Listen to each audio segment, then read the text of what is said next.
welcome to the special episode of the Pet Biz Project. So today we've got something different for you. We're going to be diving into the exciting journey behind the new look of Pet Biz Creatives. So if you haven't noticed already, our website and our branding has undergone a big transformation, and we really wanted to take the time to just stop and discuss the reasons behind why we did this refresh, what was the purpose of it, and then also some of the thought process that we went through as a team, and myself and my business partner Erin as the founders, the thought process behind why we felt this was necessary. So first of all, I just want to do a brief introduction. If you're not familiar with our podcast and you haven't listened to us before, we are a pet industry specific podcast. We specifically focus a lot on e-commerce brands. So you'll notice us talking a lot about Shopify websites and Klaviyo email marketing and things like that. But a lot of the insights and strategies and knowledge and education that we share through this podcast can be applied to many different business models, whether you're e-commerce or maybe service-based, or even a veterinary practice. So we hope you enjoy listening.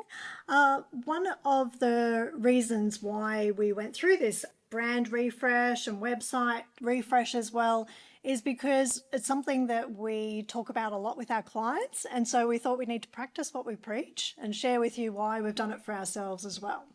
So I'm Taryn Mickey. I'm one of the founders of Pet Biz Creatives, and I'm probably the person that if you book a call with us and have a chat and things like that, I'm the person you'll probably speak to when you come through and connect with us.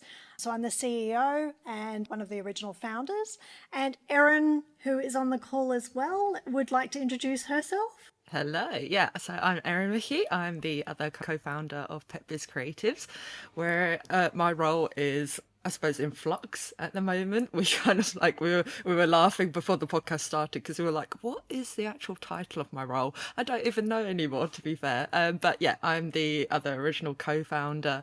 I used to be the creative director, so I used to be very much involved in helping to guide the creative strategy of the clients. But we've very much come to a point of evolution within the own agency where I've actually stepped out of that role and I'm more focusing on our own agency's growth. So yeah, an interesting change of going from kind of like that B2C mindset, and I'm now B2B and getting stuck into LinkedIn and all those very businessy, serious adult platforms and marketing strategies. So yeah, in a nutshell, I'm very much focused on the growth of our agency, and this was probably one of the biggest milestones in my kind of new role, wasn't it? It was one of the things that we're like, okay, Q1 2025, we've got to get our new website launched, and it's we thought kind of, yeah, we'll get it done by February, but as the best laid plans often go, it's just websites, man. It's just like they just take so much longer than you think they're going to, especially you think just like a refresh, right? It's just a bit of a facelift, but it's so much more involved than that. When we've done it for clients, we found the same situation, but you think, oh yeah, I can maybe turn it around in a couple of months. But I think the actual kind of process that you have to go through, because it's not so simple as just simply like swapping out images, is it?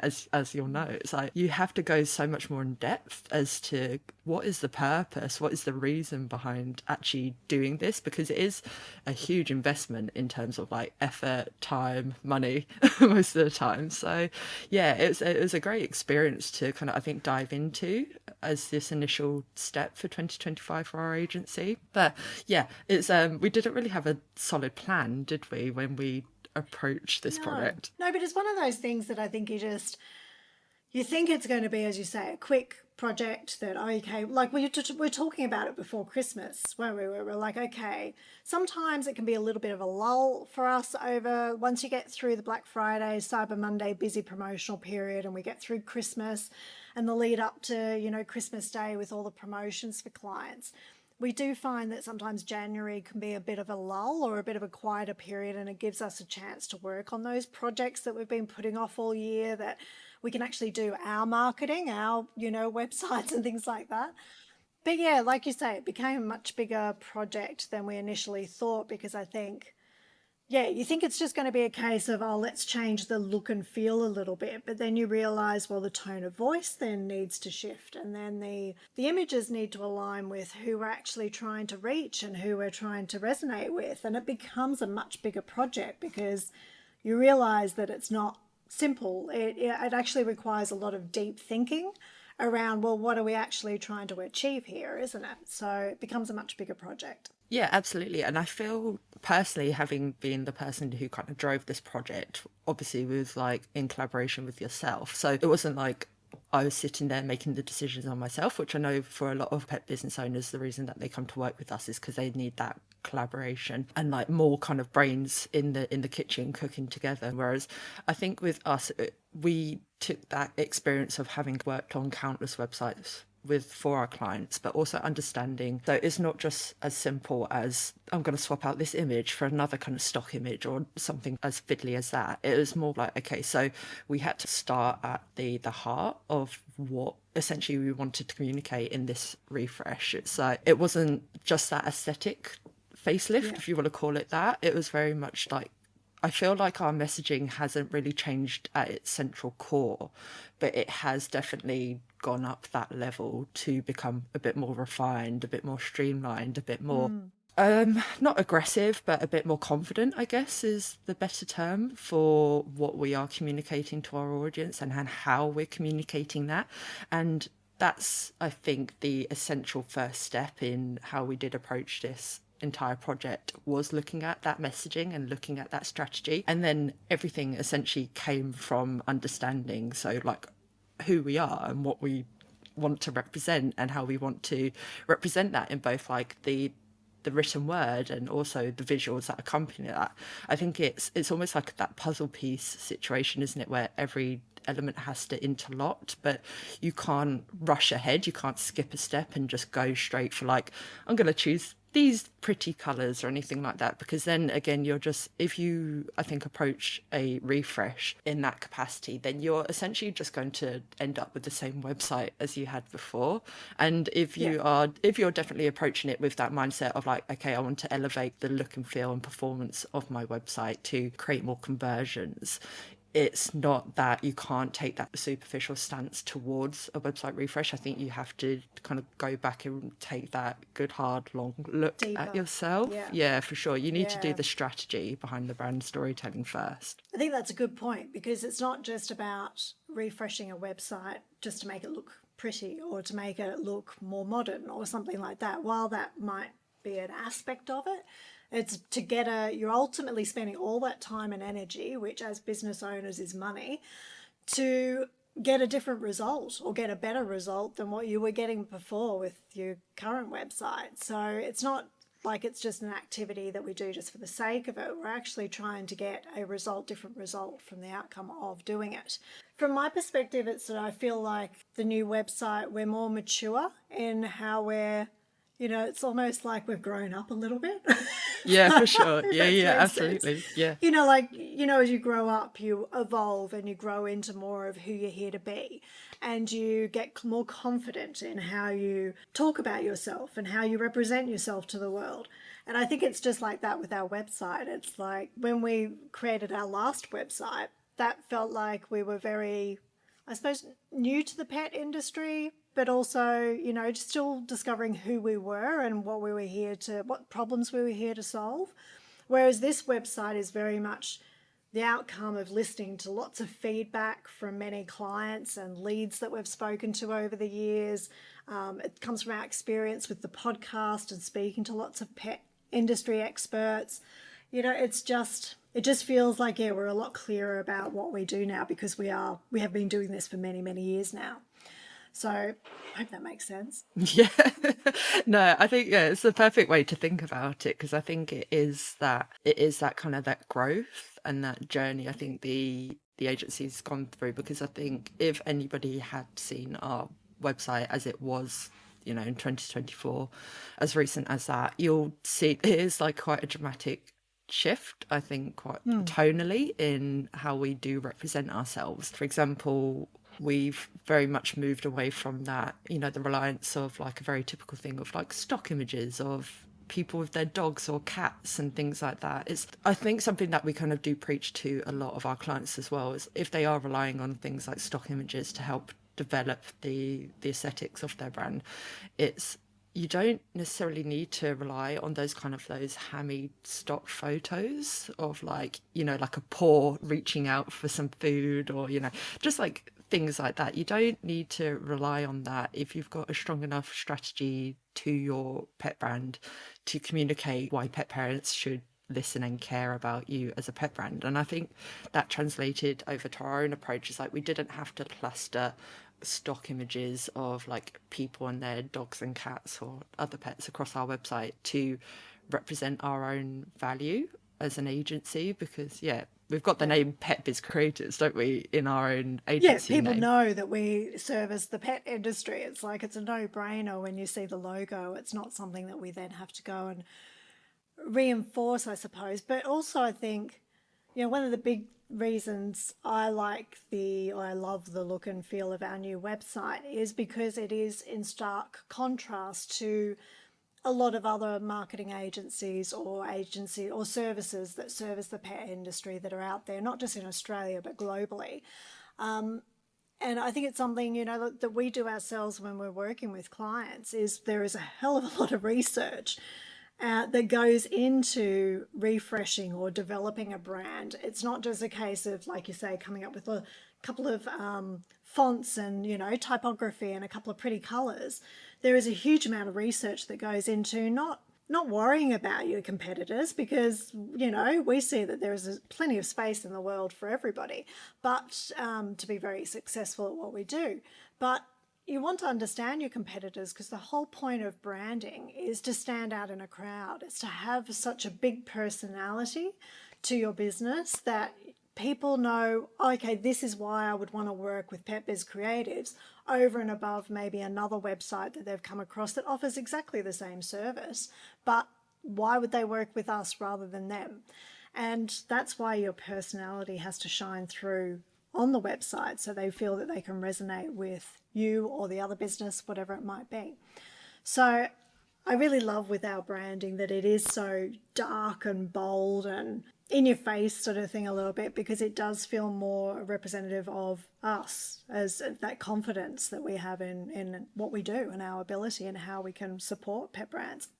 Yeah, for sure. I think one of the ways that we did come to I suppose the approach that we've now adopted, in terms of, as you mentioned, that dark dramatic look, it's very much got quite a futuristic space-like feel, which, you know, you wouldn't necessarily marry pet agency with space, that those two circles don't very much like overlap naturally. But it was a very strategic choice by ourselves from our research and looking at what both kind of like pet focused agencies or marketing services were doing versus, you know, generic digital marketing agencies, whether it was in Australia or it was in the USA or it was in Europe. We did look worldwide as well as locally, just to see what kind of trends were evolving and what aesthetic approaches people were taking, but also what their messaging on their website was. And as I mentioned earlier, I don't think kind of like our core values have changed. They've maybe just become a bit more refined and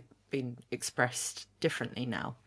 And that is very much like our focus on being value driven in everything that we do as a marketing agency. We're not just putting out marketing for the sake of marketing. We're not just, you know, kind of adding to the noise of the world.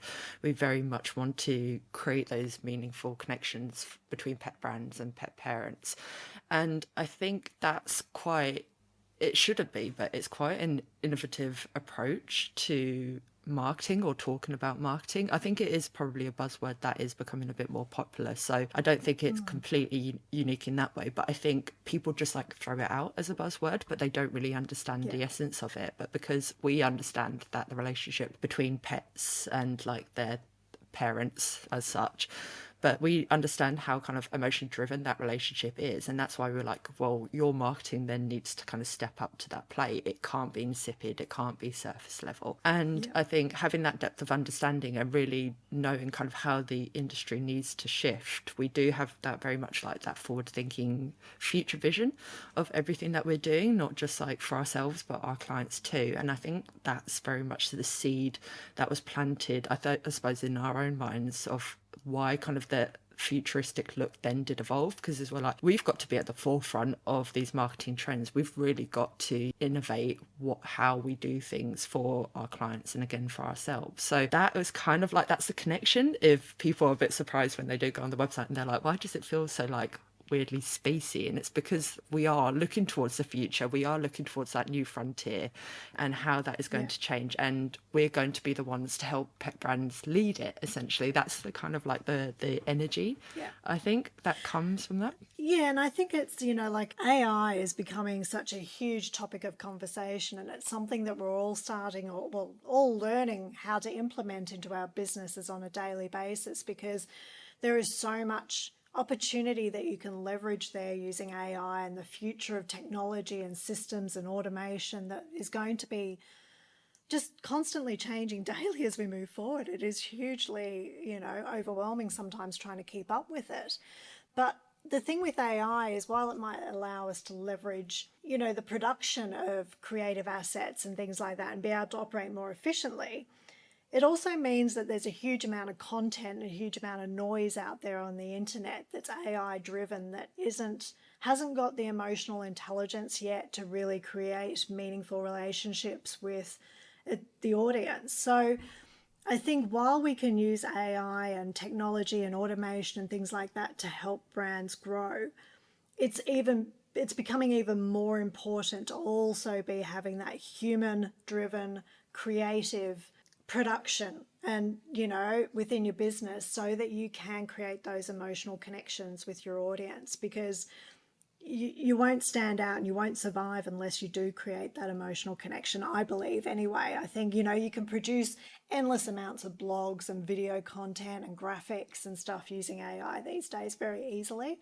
but whether you can actually develop the emotional connection and the loyalty and the nurturing with your audience without having that human input, I think you'll be very struggling to sort of get the results that you want without the human element still, because AI still doesn't have that ability to create that emotional connection that I've seen in the way that humans can. So I think we were mindful of the fact that, yes, we want to stay cutting edge. We try every day to stay cutting edge with what's available to business owners and founders to grow their business. But it's a balance between that sort of technical AI futuristic aspect and then the human support and collaboration that shines through as well. Yeah. So I think it's all important. Yeah, for sure. And I think, like you said, there is maybe kind of a degree of resistance with some people of utilizing things like AI or kind of adopting new technologies as they kind of come through the pipeline. But essentially, technology, this kind of like evolution of technology, is not going to go away just because you ignore it, or you're personally like, I don't want it, I don't want to use it. To it. Yeah. I don't like it, so I'm not going to use it. It's essentially, you're going to need to adopt it in some capacity, if not for your own business's efficiency and efficacy. It's just going to become a part and parcel of how systems operate and how you can get the best results out of things like your marketing and your operations. And as an agency, as you mentioned, we're very much of that opinion that you do need to be prepared and willing to adopt new technologies and to look at things like AI for leveraging your results, but also not to become like wholly dependent on it. And I think that's the difference between the pet businesses and pet brands. Essentially, pet businesses are the ones that like kind of might pop up and be like, I just want to make money from this. It's just like a quick turnover. It's not something that I have real kind of like heart and soul in, versus the pet brands, which are like, I'm going to do whatever it takes to kind of see the growth that I envision, or they make the impact on the world of animal well-being that I want to make. The people who kind of operate at that level and have that vision are essentially the ones that we're aligning with through this website refresh. And I think they'll naturally understand that just because maybe we have like this futuristic, slightly techie look to our website and our branding now, that doesn't mean that we've lost that emotionally driven part behind the marketing. And again, if you do look at the website, you'll very much see that in action. Whilst it might have these big bold graphics and like super cool kind of visuals and video on the homepage in particular, that doesn't mean like when you actually get into reading the copy on the website, for example, you'll see that there is that real kind of essence of individuality. And that's where I think is like a perfect example of where that futuristic tech AI feel can marry with like that meaning and purpose behind your marketing. So it's, you don't have to sacrifice one for the other. I think you can strike a balance when you have, again, the right strategy in place. Yep, definitely. And now, like, let's talk about some of the more practical things in terms of the difference in the website to maybe what we had previously or what you typically see on most websites out there. So one of the things I really like is the absence of that usual menu structure that you see at the top of websites. Whenever you get on them, you just typically see that same structure everywhere you go. And that was a purposeful decision to remove that and just have the hamburger instead, wasn't it? And I love the fact that that's removed because I feel like sometimes the menu structure, while it can be important on some websites, I'm not saying this is the case for everybody, but it distracts and it gets people clicking through to other pages before they've digested what you want to communicate to the person from the get-go on the homepage. You know, it almost turns the homepage into almost like a landing page, a sales converting landing page, because you haven't got that distractions there of other menu items that, you know, they're sort of taken on a journey as such through that page. Do you agree? Yeah, 100%. I think it's something that I suppose more websites are adopting. I am seeing it more frequently personally, and not just in the pet industry, across all different niches. But I think it is something that still maybe surprises people when you don't have like that conventional structure to the website navigation. But again, it wasn't something that we flippantly went, oh, we're just going to change that because we prefer the look of the hamburger. Like, it is in a practical capacity neater, but it was again very much coming at it from how we're connecting with pet brand owners and how we're communicating with them, how we're connecting with them. And as you said, I think it's just the kind of the clarity of the user experience was very much at the forefront of this website refresh. We didn't want to, you know, kind of put barriers or make it more difficult for people to navigate the pages, but we did want the journey to become a bit more streamlined and a bit more structured in the regard of how we wanted them to consume the information that we wanted to communicate to them in stages, rather than naturally then bouncing from page to page and maybe getting an incomplete picture of how we can support and service them. It's now, I believe, structured in such a way that it does feel like it flows a lot better. And again, I think it was that importance of, we at every stage we were like, okay, now what is the user experience here? Like, is it good? Is it clunky? Like, what are they kind of receiving at this particular stage? And I do think that is integral to any kind of website development, whether you're starting from scratch or you're refreshing your website. Very much understanding, like, you might be coming at it from the understanding of, I know what I'm saying, like, I know how this page is supposed to function, but does it kind of work the way that you're supposed to? And that's why you have to go through several rounds of user testing. Like, we got multiple team members to check out the website before it went live, just to make sure that it was working the way we needed it to. So yeah, definitely kind of like that structure and the layout and the user experience of the website was something that was super important to us. But also we didn't want to just replicate again the approach that maybe every other website is taking. We did want to do something that felt more aligned with our beliefs of how a website should essentially function, and how, because it's, you know, you can't be sitting there scrolling through endless pages these days. Everyone's time poor, right? So it was a very conscious effort of how can we make it as like effective and efficient a website as we possibly can. And another thing that we added to this website that we didn't have so much of on the last one was case studies. And I think, that's one of the things that, I mean, I know when I'm looking around for a business that I want to work with, I'm looking for a service and I'm looking for the right fit for the support that I need. And I'm looking at other people's websites. I'm always wanting to see other work that they've done. I want to know, okay, what did they do? How did they transform a business, other businesses, so I can see whether it feels like it's aligned with what I'm looking to achieve. And so I think that's something that we both recognise was lacking a lot from our past website. And so we're focused heavily on providing testimonials of some of our clients on there and case studies. And that's something that we've got in the pipeline to work on a lot more and add more to there over time. Obviously, it's just we wanted to get this thing live, but Yeah, and for get sure. it published.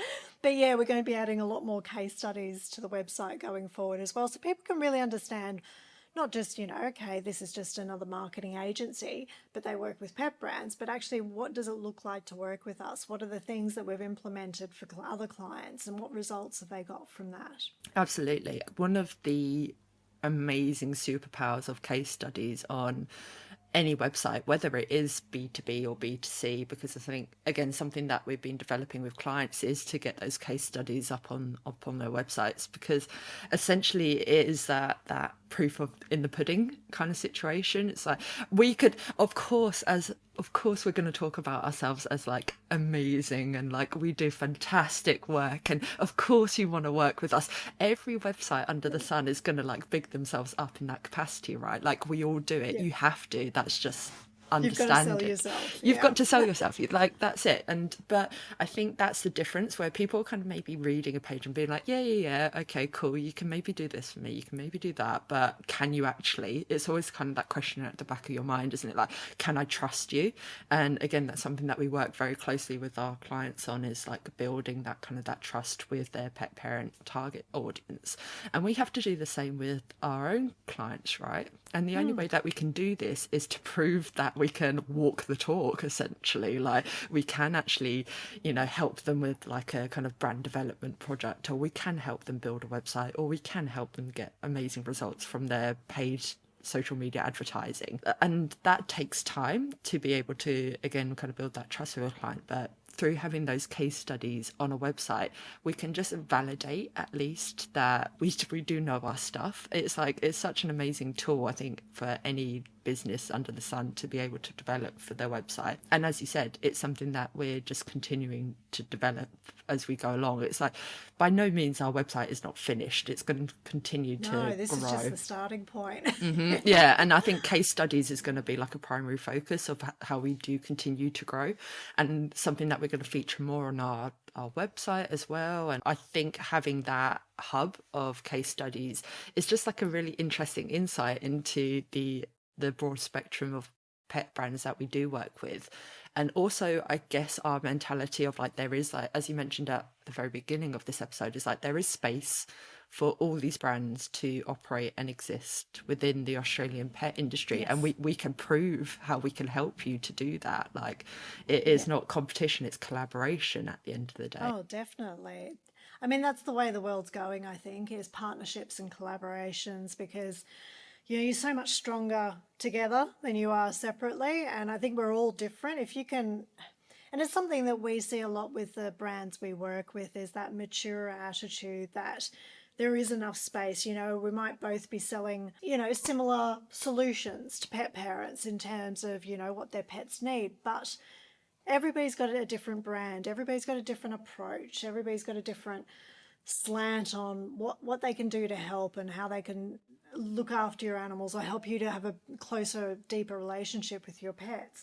But I think they've all got their own individual style that they can see that there's a place out there for each and every one of them. It's not competition, it's collaboration. So that's definitely something we both look for in clients that we work with, isn't it? Is that mindset of growth mindset, that they're open to collaborating with others in the industry and not got that fear mentality or lack mentality. Yeah, absolutely. I think that is vital to any pet brand that wants to be successful, whether it's in 2025 or in the future.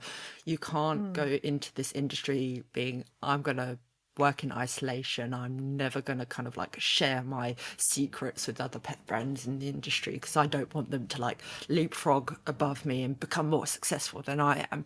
As you said, it's very much that fear and that scarcity mindset that really kind of cuts a lot of pet brands off the knees before they've even got going. Because I don't know how many like pet businesses that I've seen on social media who do those collaborations, and it is so successful for them. And again, I think something that we do want to communicate through our website is like, whilst we've got like these services, is we're not just that service provider, we're also opening you up to these like this whole wealth of connections through working with us. And again, the relationship that we're building with our clients isn't kind of like, we're not just ticking a box for you, we are helping that kind of that growth of your business in a more intrinsic capacity. And part of that is through helping you to build connections in the industry through that we've produced ourselves, that we've kind of nurtured those relationships, and now we're allowing you to kind of just basically stand on top of our shoulders and kind of achieve that growth through collaboration and partnership. So you're not only just partnering with us when you do come on board as a client, you're collaborating with our whole network of pet industry contacts.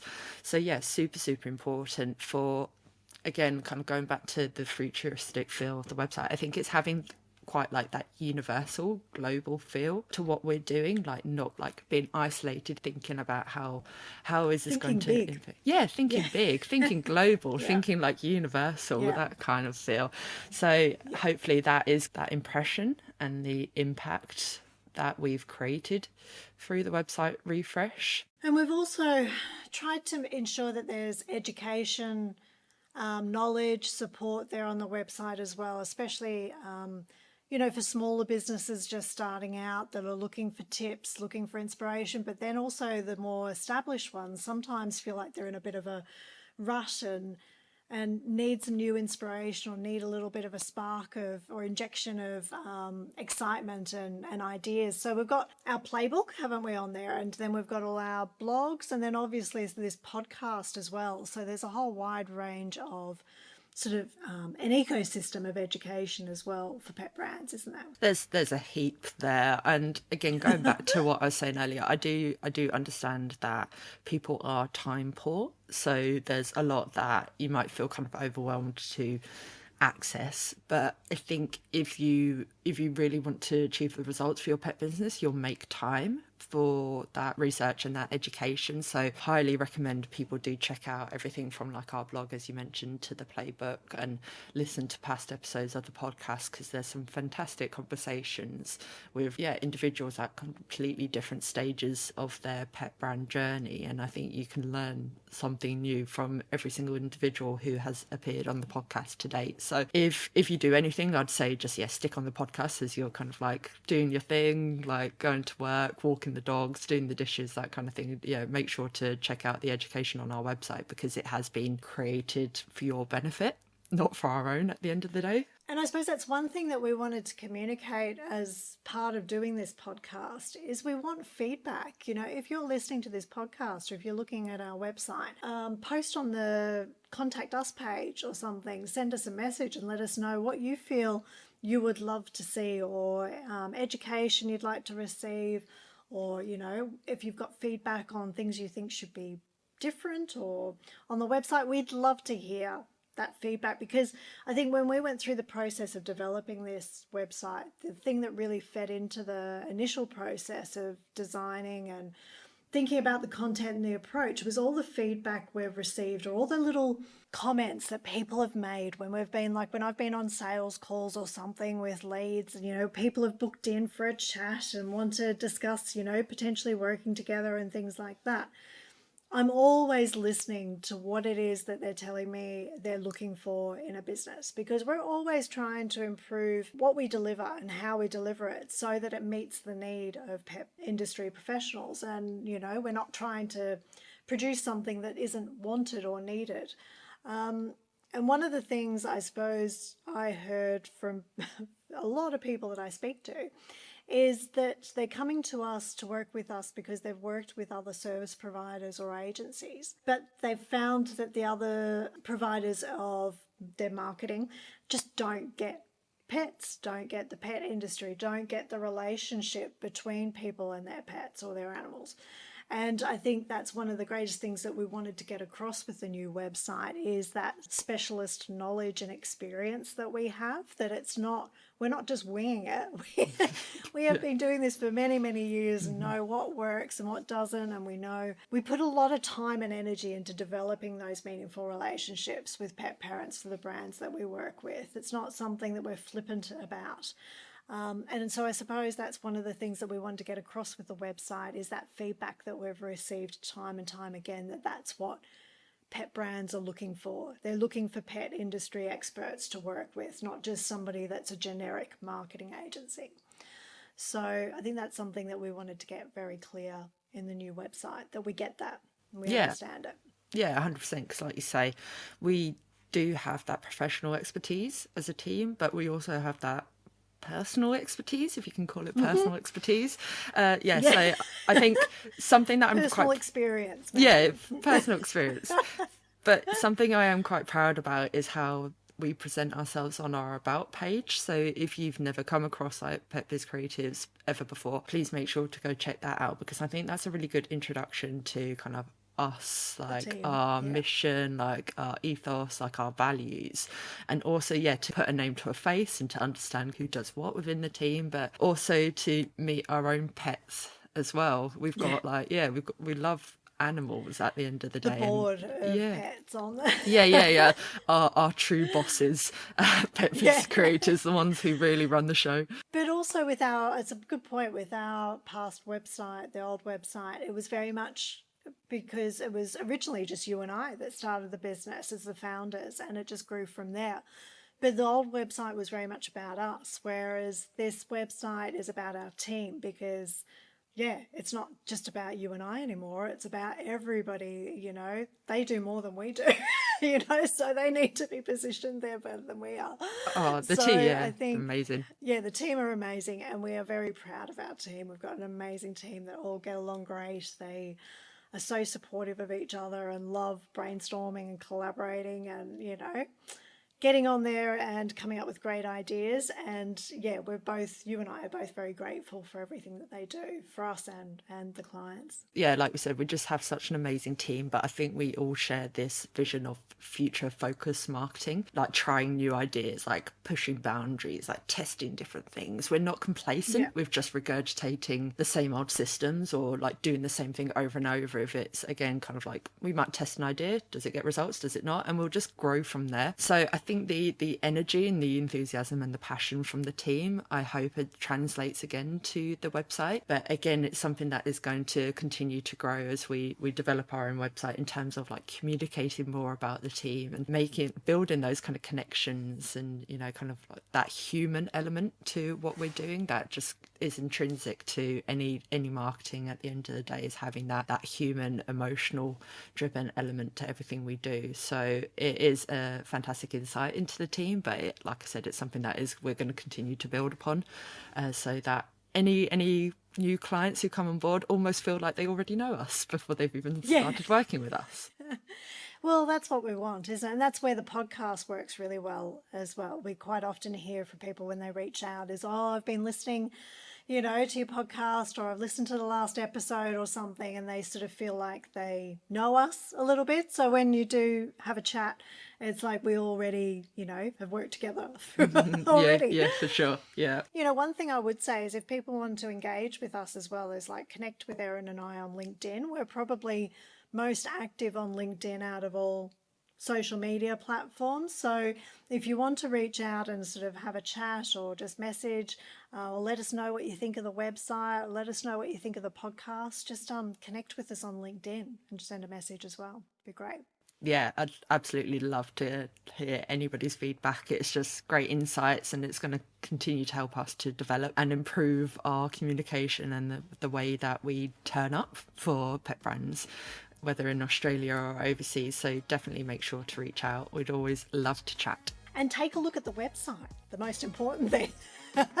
So thanks for joining us on this behind the scenes look at our refreshed website. We hope it gives you insight and inspiration and maybe helps fuel maybe a brand refresh for yourself. But don't forget to check out the website, and we'll see you in the next episode. Thanks. See you, Erin. Bye.